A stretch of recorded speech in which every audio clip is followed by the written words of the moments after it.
air in the mezzanine was thick, a costly blend of aged scotch, polished mahogany, and the synthetic scent of self-importance. It was the kind of money that didn't need to shout, but chose to anyway, vibrating off the crystal flutes and the overly zealous smiles plastered across faces that hadn't seen a moment of genuine hardship in 3 generations. In this ecosystem of inherited power and political backscratching, Sergeant Reynolds was deliberate camouflage, a ghost in a field of flash. She wasn't wearing standard issue, but the perfectly tailored midnight blue silk dress she chose was just as much a uniform, designed not to impress, but to disappear into the peripheral vision of the predators she was observing. She was a technical analyst tonight, tucked into the corner, nursing a mineral water that nobody noticed she wasn't replacing with champagne. She was, professionally, invisible, and that was precisely the problem for him. Major Alistair Thorne, the antagonist of the evening, was the auditory manifestation of entitlement. His laughter was a weapon, loud and uncontrolled, designed to halt nearby conversations and redirect attention to his own spectacular mediocrity. Thorne was draped over the bar, 3 deep into a whiskey neat, broadcasting his recent promotion, a desk job achievement, secured by pedigree and not by deployment, with the zeal of a conquering hero. He wore his dress uniform like a costume, pristine white gloves occasionally punctuating a self-congratulatory anecdote about a spreadsheet optimization that, in his mind, saved the entire fleet. Every time he pivoted, the gilded tassels of his shoulder boards caught the amber light, flashing a reminder of the rank he valued more than the men who died earning it. He caught sight of Reynolds across the room, not because she drew attention, but because his eyes, trained only to seek out subordinates or potential admirers, registered her lack of engagement. She was reading a dense technical manual, oddly bound in a plain brown cover, and the pure, unadulterated apathy she projected towards the entire establishment seemed to challenge his central thesis of being the most important person in the room.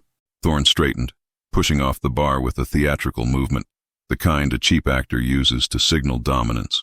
He approached Reynolds' corner, his gait slightly unsteady, powered by alcohol and unwarranted confidence. Well, look what we have here," Thorne's voice boomed, forcing 2 nearby junior officers to instantly cease their low-key discussion about deployment rotation. The sound amplified off the marble flooring. "Sergeant." "Reynolds, isn't it?" The little ghost of the SIGINT room. Reynolds did not immediately look up. This was her first critical move. She didn't flinch, didn't jump to attention, and didn't close the manual she was studying. She simply allowed her eyes to travel the remaining 5 lines of text on the page, the movement of her pupils precise and measured, before she performed the most threatening action an operator can undertake. She registered his presence with a calm, deliberate slowness that signaled a complete lack of fear. She placed a slender leather bookmark exactly where she'd stopped, closed the heavy manual with a silent thud that seemed immense in the sudden quiet, and then finally raised her gaze. Her eyes, steel gray and perfectly still, met his. There was nothing in them, no deference, no submission, no anger, just observation. The coldness was immediate, an Arctic blast in the overheated room. "Major Thorne," she acknowledged, her voice low, requiring him to lean slightly forward, stripping him of the advantage of volume. Thorne seemed momentarily thrown by her lack of immediate apology for existing. He recovered quickly, resorting to the tired joke he'd clearly rehearsed mentally. "Enjoying the party, Sergeant? Or are you calculating the optimal trajectory for that mineral water bottle to escape gravity?" He chuckled, a wet, unpleasant sound, inviting the surrounding officers to join the cheap mockery. "Seriously, Reynolds, put the book away. You look like you're waiting for the school bus. We're celebrating success tonight. We don't need the pallid atmosphere of tech support hanging around." He leaned in closer, invading her space, his expensive cologne suddenly cloying and aggressive. "You know, I asked Commander Peterson about you the other day. Technical genius, he says. Can hack the Russians while ordering a latte. But he also said you were stiff, a bit too serious for your own good. You need to relax, Sergeant. Learn the social graces that actually advance a career in this structure. Competence gets you noticed. Connections get you promoted, especially for someone of your limited background." The insult wasn't just about her rank. It was a dagger aimed at her perceived socioeconomic status, the implied knowledge that she hadn't come from the same elite military families as Thorne. Reynolds's face remained a mask of flawless indifference. But the observers, the junior officers who knew her reputation for solving problems others couldn't even define, knew what was coming. They recognized the stillness. A cobra doesn't hiss before striking. It just stops moving, absorbing all external energy into the coiled potential of the strike. "Understood, Major," Reynolds said, maintaining the low volume. "I am aware that my current duty profile often requires interaction with systems designed for high-level inefficiency. I apologize if my concentration appeared to violate the mandated atmosphere of celebratory self-congratulation." Her precision with language, turning his own bureaucratic jargon back on him, registered only as insolence to Thorne. He scoffed. "See? That's exactly what I mean. Too much jargon, too much seriousness. You need a little spice, Reynolds, a little humanity. You need to learn how to play the game." He gestured dismissively toward the crowd. "Go on. Go enjoy the dance floor. Get a drink that actually has alcohol in it. Go be a woman for 5 minutes, instead of a poorly disguised server rack." The air thickened further. The surrounding crowd, previously amused by Thorne's swagger, now felt the uncomfortable heat of true cruelty. Reynolds was not just being teased, she was being publicly reduced. And this, right here, was the pivot point. The slow burn was reaching the ignition temperature. Reynolds took a long, slow sip of her mineral water, finishing the glass. She placed it back on the coaster with a delicacy that felt monumental. Every millimeter of the movement weighted with intent. Then she fixed Thorne with that deadly, empty gaze. "The game you speak of, Major," she replied, her voice dropping another octave, now almost a whisper that still managed to carry, "is one I stopped playing when the rules changed from meritocracy to survival." Thorne missed the warning. He saw only a low-ranking officer attempting a weak philosophical rebuttal. "Oh, a philosopher now? Look, Sergeant, you're good at pushing buttons, but those buttons are electronic. Some of us push buttons that launch ships. Big difference. Now, if you'll excuse me, I need to go speak to the colonel about my transfer package." He started to turn, attempting to end the interaction on his terms, feeling he had successfully put the ghost back in her corner. But Reynolds wasn't finished. The execution of a critical tactical objective is rarely loud. It is precise. "Major Thorne," she stated, and this time she didn't whisper. She spoke with the calibrated resonance of a command override. "Your transfer package was revoked at 1830 hours, and the inefficiency in the fleet wasn't due to bad spreadsheets. It was due to the compromised integrity of the encrypted telemetry data you were responsible for verifying before it was transmitted to HQ." Thorne froze mid-pivot. The laughter around the bar instantly evaporated. The silence was absolute, heavy, pressurized. What are you talking about, Reynolds?" Thorne stammered, his face losing its healthy, alcohol-induced flush. "I'm talking about the 270 gigabytes of unverified ghost data that routed through your terminal last week. Data that looked perfect to your automated checks, but was a zero-day insertion point for a hostile entity. I flagged it. I isolated it. I reported it. And I ensured that General Petrovsky was aware that the failure stemmed directly from the human element responsible for manual oversight. Your signature, Major." Thorne's breathing became ragged. This was no longer a social slight. This was a professional execution. But he still clung to his rank, his ingrained belief in the protective power of his family name. You can't possibly know that," he hissed, trying desperately to recapture the narrative. "That information is classified above your pay grade, Sergeant. You're lying to save face." Reynolds simply smiled. It wasn't a pleasant smile. It was the smile of a predator checking its trap. "I know the exact SHA-256 hash of the payload, Major. Do you?" She paused, letting the impossible question hang there. "No, of course not. That's because I spent 72 hours isolating the vector while you were attending an exclusive golf event that was, ironically, the precise location the foreign state actor was tracking you from. They weren't after the ships, Major. They were after your credentials. And you gave them away with a simple, unencrypted email regarding your tea time."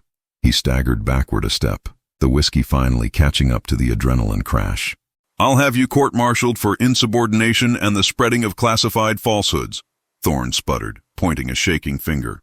Before Reynolds could respond, a new, massive presence entered the scene. General Anton Petrovsky, a man whose reputation was carved into the granite history of the Corps, a man with genuine blood on his boots and stars on his shoulders that were earned in the field, not the office, walked directly to their corner. Petrovsky was known for his distaste for pretension. He didn't look at Thorne. He looked only at Reynolds. "Sergeant Reynolds," Petrovsky said, his voice a deep rumble that commanded immediate attention throughout the room. He didn't bark the rank. He spoke it with respect. "I apologize for the delay in processing the transfer request. I was confirming the final audit trail on the data breach. Thank you for handling the containment so discreetly. You prevented a catastrophic loss of asset integrity." He reached not for Thorne's trembling hand, but for Reynolds's empty mineral water glass. He took a bottle of 18-year-old single malt from a passing waiter's tray, a bottle reserved only for the very highest echelon, and poured a generous measure into her glass. "Please accept this, Sergeant," Petrovsky said, handing the whiskey back to her. "This is the reward for true competence. Drink it slow. You earned the entire bottle." The room was now utterly silent, watching the general of the fleet serve a technical sergeant a drink while a major stood paralyzed, accused of treasonous incompetence. The power had shifted entirely, not with a loud decree, but with the quiet act of pouring whiskey. Thorne, now seeing his entire career dissolving into the high-end carpet fibers, tried one last desperate grasp at authority. "General, sir, this sergeant is fabricating charges. I demand a hearing. Her credentials must be scrutinized. She has a history, a questionable past. I heard rumors she wasn't even standard entry. Look at her, sir. She doesn't fit in." Petrovsky finally turned his head, slowly towards Thorne. His expression was one of profound disappointment. "Major Thorne," the general said, his voice chilling, "you are relieved of all duties, effective immediately. Your conduct tonight, in addition to your negligence in the SIGINT failure, demonstrates a terminal lack of judgment and professional integrity. The shore patrol is waiting for you at the entrance." Petrovsky turned back to Reynolds, giving Thorne the final humiliating dismissal of his gaze. "Sergeant," Petrovsky continued, "take the rest of the evening, and tomorrow you need rest." Reynolds nodded, the coldness in her eyes finally softening slightly, accepting the validation she neither sought nor required, but which was, finally, delivered. This exchange, however, was only the prologue, the true core of Reynolds's identity, the source of the deadly competence that allowed her to move like a ghost and strike like a viper, was a story written not in digital code, but in scar tissue. Later that week, the atmosphere was drastically different. The sterile, white-tiled bathroom of an exclusive rooftop club, a place that screamed expense but lacked warmth, served as the next stage. It was a fundraising gala for a veterans' charity, ironically attended mostly by those who benefited from the concept of military sacrifice, rather than participating in it. Reynolds was attending reluctantly, mandated by the general to provide a humanizing face for the technical division. She was wearing a different dress, this one deliberately chosen for the optics, a high neck in the front, but cut deep in the back, exposing the entirety of her upper spine and the slope of her shoulders. She felt naked, vulnerable, and profoundly uncomfortable. The dress was a strategic mistake made under duress. She was applying lipstick, her movements economical and precise, when two women, wives of defense contractors dripping in diamonds and disdain, entered the washroom, carrying an aura of privileged annoyance. They immediately noticed Reynolds, or rather, they noticed the mark. The mark wasn't subtle. It was a wide, chaotic patch of skin stretching across her left scapula and upper back, puckered and uneven.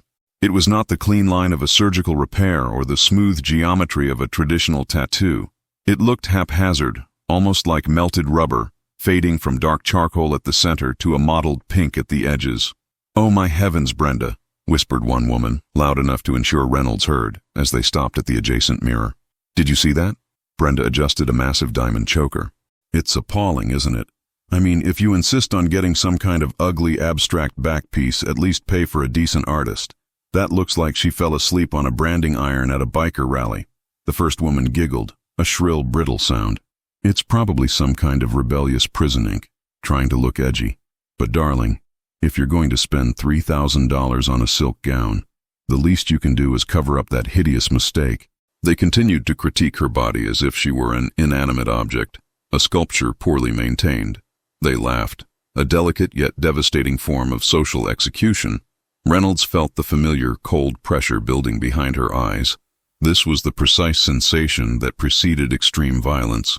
But she was in a crowd, in civilian clothes, and these were civilian fools. She had to swallow the impulse to demonstrate precisely how non-rebellious that prison ink truly was. She slowly capped her lipstick, taking deep, measured breaths.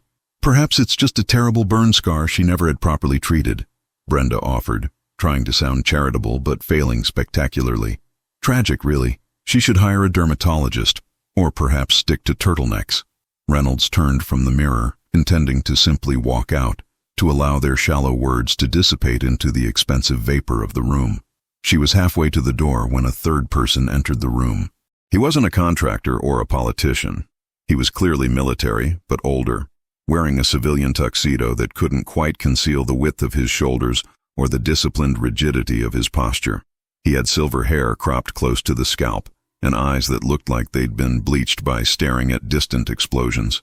This was Colonel Marcus Vance, retired, a legend in special operations circles, now running the Charity Foundation. Vance entered the washroom, scanning the room, an old habit, and his gaze settled instantly on Reynolds. He saw the gown, the posture, and then, inevitably, the mark. Vance stopped moving, not just physically, but his entire aura stilled. He saw the mark, and his breath hitched, a sharp, ragged intake of air that was louder than the contractors' wives gossiping. The women, sensing the colonel's unexpected entry, silenced themselves, suddenly concerned about the appropriateness of their conversation. Vance walked towards Reynolds, his movement no longer smooth, but slightly hesitant, powered by a disbelief that was rapidly turning into grim recognition. He didn't speak to the women. He didn't speak to Reynolds's face. He spoke directly to the mark, his voice stripped bare of rank or decorum, rough with history. "My God," Vance whispered, leaning in slightly, his eyes tracing the uneven texture of the scar tissue.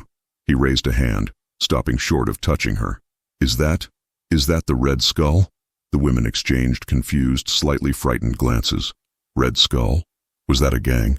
Reynolds looked over her shoulder, confirming the exact pattern of the mark in the reflection. She nodded once, a quick, almost imperceptible confirmation. Vance straightened, the color draining from his face, leaving behind the pale, weathered mask of deep shock. He finally met Reynolds's gaze, and now, he didn't see a poorly dressed technical sergeant or a young woman at a gala. He saw a specter. "I only heard stories," Vance continued, his voice now addressing the women, but primarily the room, the volume rising slowly, deliberately, reclaiming the atmosphere. "Stories about that pattern. We thought they were myths, or exaggeration from intelligence officers who hadn't seen enough real action." He pointed a shaking finger at the mottled scar tissue on Reynolds's shoulder blade. "That is not a tattoo. That is not a parlor mistake. That is the calling card of the D11 interrogation protocol. Specifically, the field unit led by General Borov, the butcher of the Carpathians. They used a combination of sustained thermal and chemical application to create this pattern." He paused, letting the clinical cruelty of the description sink in. The contractors' wives were frozen, their faces turning from snobbish amusement to dawning horror.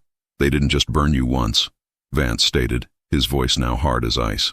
"They used a solvent to prevent the tissue from setting properly, so when they reapplied the heat, it would spread and deepen the scar, preventing any form of clean healing or later removal. They did it in stages. It was designed not to kill, but to break the subject's will slowly, publicly, permanently." He looked back at Reynolds. "The Red Skull pattern wasn't random. It was a map. It's what they did to political prisoners who refused to name names during the darkest days of the last conflict. It was assigned to others. We broke this one. We branded this one. And the rumor was, if you received that mark and survived the camp, you were considered unbreakable. You had the intelligence they needed, but the will they couldn't crush." Vance stepped back, his posture now rigid, a salute performed without raising an arm. He looked at Reynolds with a reverence that was absolute, terrifying. "Sergeant Reynolds," Vance stated, using her rank with utmost respect, "I have reviewed hundreds of after-action reports and interrogation briefs in my career. I know the names of the few who were rumored to have walked out with the skull intact. They were the legends. You were a civilian asset they turned, weren't you? Deep cover, captured, tortured, and you gave them nothing." He finally looked at the two society women, his eyes blazing with fury. "You two pathetic creatures," Vance spat, his voice laced with utter contempt. "You look at this woman, who endured a process designed to strip away everything human and survived it, and you critique the aesthetics of her sacrifice? That mark is a medal of honor, etched in pain, worn on the skin. It cost more than all the diamonds you wear combined. She is wearing the proof that she can withstand anything you can imagine, and everything you can't. You look at a survivor of a war zone you only read about, and you call her, Mark, hideous. The atmosphere had transformed from a petty social conflict into a brutal, humiliating reckoning. The women were pale, clutching their purses, realizing they hadn't just insulted a stranger. They had insulted a warrior marked by the fires of hell in front of a living military legend. Their earlier laughter was now a sickening echo of privilege and ignorance. "Get out," Vance commanded, his voice barely above a growl. "Get out of here and spend the rest of your night contemplating the true cost of the freedom you so arrogantly flaunt." The two women fled the washroom in absolute silence, stumbling over their heels in their haste, the sound of their departure swallowed by the overwhelming quiet. Reynolds watched them go. The coldness in her eyes returned, but this time it was aimed inward. The exposure of the mark, the thing she tried so hard to keep hidden, had stripped her armor, but it had also, unexpectedly, armed her with the respect of a true veteran. Vance turned back to Reynolds, his face etched with sorrow. "I should have known," he murmured. "The profile, the technical genius, the coldness. It takes a certain kind of fire to forge that kind of steel, Sergeant." Reynolds gave another small, curt nod. "It's why I prefer working with machines, Colonel. Machines don't judge the casing, they just analyze the function." Vance understood immediately. He straightened his tuxedo jacket. "Understood, Sergeant. Go back to the shadows. And thank you. For your service. For your silence." The narrative shifts again a few days later, bringing us back to the primary conflict, now fueled by the raw humiliation Major Thorne suffered and the unexpected revelation of Reynolds's true depth. Thorne was not charged with treason, but his career was surgically dissected and neutralized. He was relegated to a forgotten storage facility on the edge of the base, managing retired inventory, the professional equivalent of death. The shame festered. He knew Reynolds had done this to him, not by brute force, but by quiet, surgical application of truth. He saw her everywhere, a haunting presence of his own failure. He finally cornered her in a supply depot. It was late. The place smelled of rust and ozone, and the fluorescent lights hummed with a depressing lack of energy. Reynolds was doing a standard inventory check, wearing simple fatigues, her hair pulled back tightly. The lack of social pretense, the bare reality of the military grind, gave Thorne a twisted sense of false superiority. He blocked her path between two stacks of heavy, sealed crates. "Still counting paper clips, Sergeant?" Thorne sneered, his voice low, shaking with restrained fury. He smelled faintly of cheap, desperate liquor. Reynolds looked up from her clipboard. She didn't show surprise. She had been expecting him. The trap was set for his aggression. "Major Thorne," she stated flatly, checking his name off an invisible list. "You are currently in a restricted zone without the proper clearance codes. Your presence here constitutes a violation of Regulation 37 Alpha. "Oh, spare me the regulations, Reynolds," he burst out, his face contorted. "You destroyed me. You took everything I worked for, everything my family earned for me, and you turned me into a joke, a warehouse clerk. Why? Because you were jealous of my rank, of my life?" He jabbed a finger aggressively towards her chest. The movement was fast, clumsy, and entirely predictable. Reynolds didn't flinch. She observed the action, categorizing it. Aggressive posturing, predictable trajectory. "I didn't destroy you, Major," she corrected, her voice dangerously calm.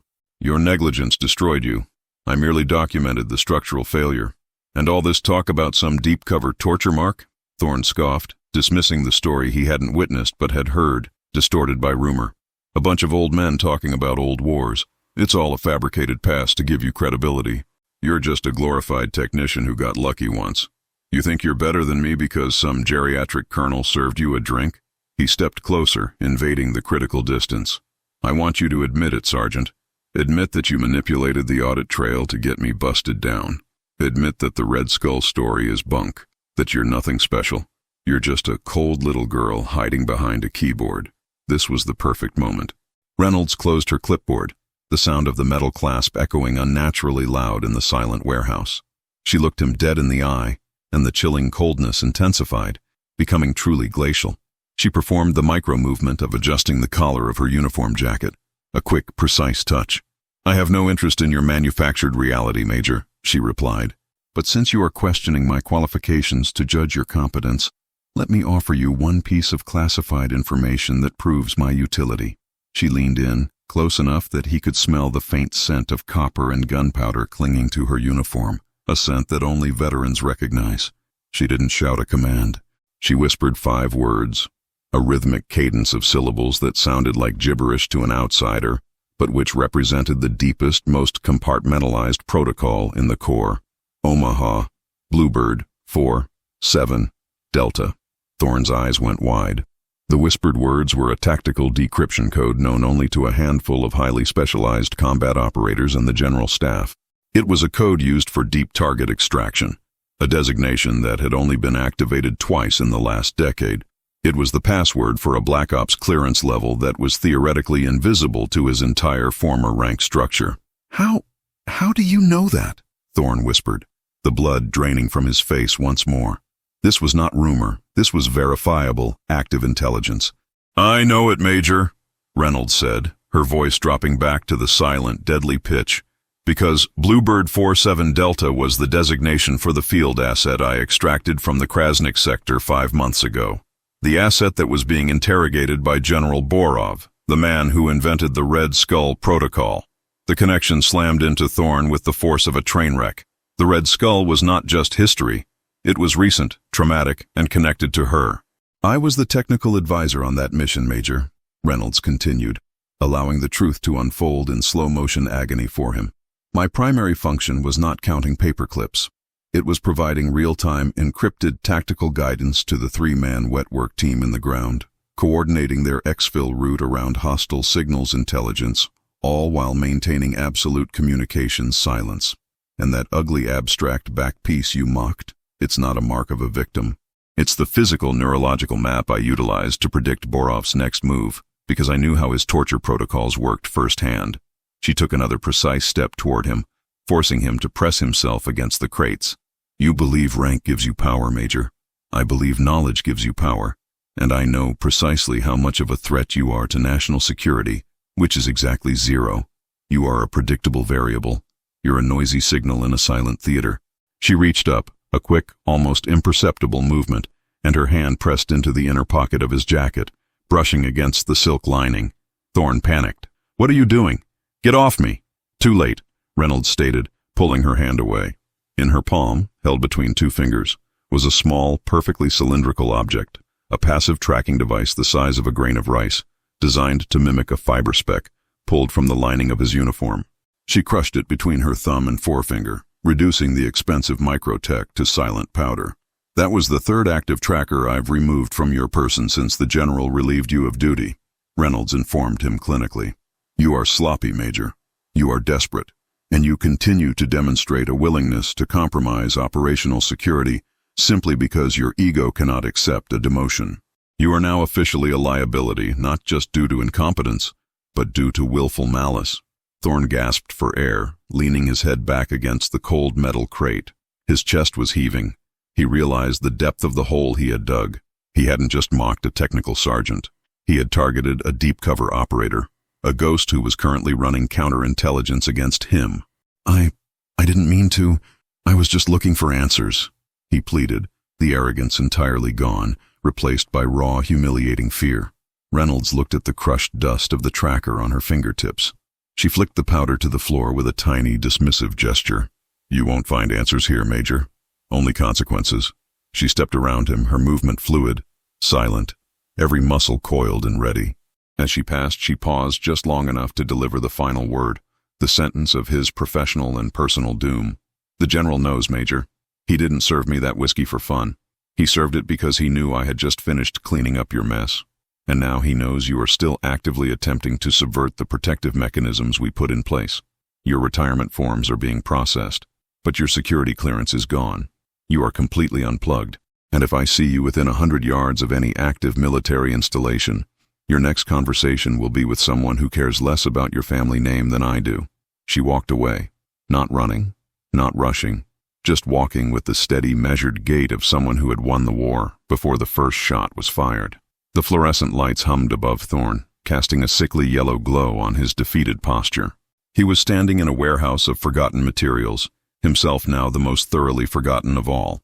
The silence she left behind was total, absolute, and utterly crushing. She never looked back. The lesson was delivered. The operation was complete. Respect is not an entitlement you inherit. It is a currency you earn in the darkest places on earth. And Sergeant Reynolds was covered in the indelible proof of her payment.